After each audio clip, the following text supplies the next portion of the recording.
Stormy Daniels. He's squared off against Michael Cohen and so far has had plenty to say about each new development in the case, including Mayor Giuliani's revelation last night about the president repaying Michael Cohen for the hush money to Ms. Daniels.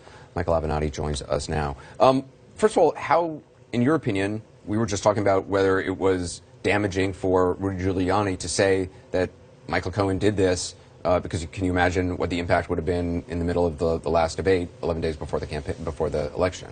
Well, I think it's incredibly damaging, and I think it's a shocking admission by Rudy Giuliani, namely that he has admitted the exact opposite of what has been said time and time again over the last 4 months to the American people, whether it be by Michael Cohen, David Schwartz on this show many times, individuals associated with the White House, the president himself. There's no question that this was done in connection with the campaign. No question about it.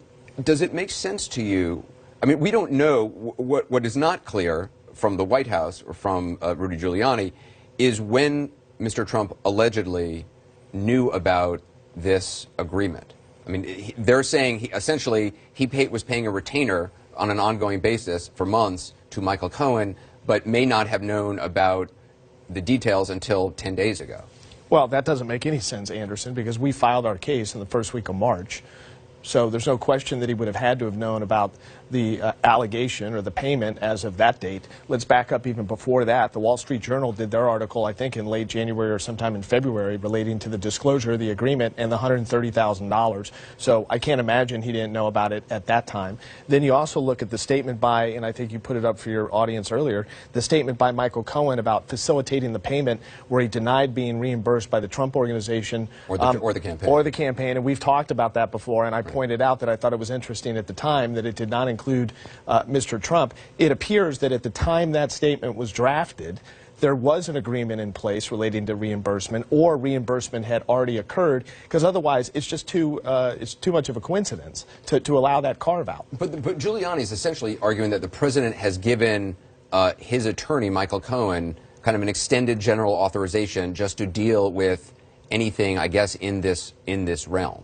Is that standard operating procedure for some wealthy clients? Well, I've never heard of such a thing, and as you know, I practice in Los Angeles. I've been involved in a number of celebrity cases on both sides, plaintiff and defendant. I'm not aware of another high-profile individual that had an attorney on retainer and provided that attorney with a slush fund to pay women that come out of the woodwork that accuse that individual of extramarital affairs. The whole idea of this story, namely that you had somebody that came out of the woodwork a couple weeks before the election, according to them, that was not credible, that was a complete liar, and they just threw $130,000 at her to make her go away so that he could win the election, even though they knew that she wasn't telling the truth, is a bunch of nonsense. You've said all along that regarding the non-disclosure agreement, the hush agreement, that it would have been unethical for Michael Cohen to have entered into that agreement with the LLC that he set up without the president being informed at the very least about it, even though the president didn't sign, even though there was a line for the president to sign.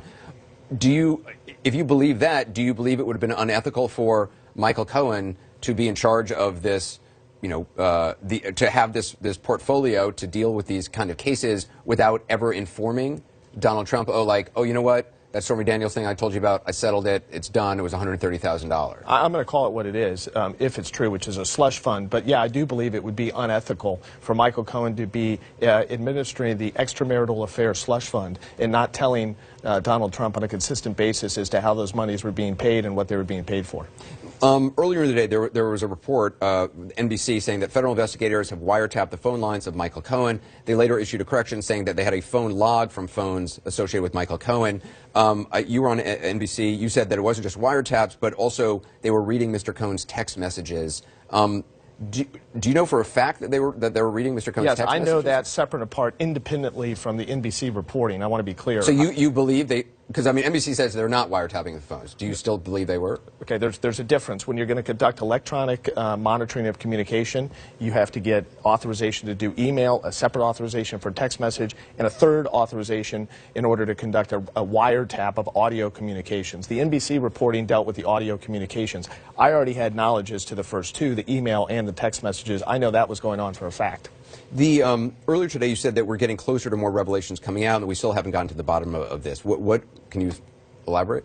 Well, I want to be careful on what I say, but there's a considerable amount of evidence that's going to come to light in connection with this case, and I think that's one of the reasons why you saw Mr. Giuliani appear on a very friendly show, on a very friendly network, to try to get out in front of some of this, because they knew it was only a matter of time that either we were going to reveal it or the U.S. attorneys or investigators from SDNY were going to reveal details relating to this. I mean, this was a bombshell. I know I've used that term a number of times, but it continues to be the dropping of bombshells in this case.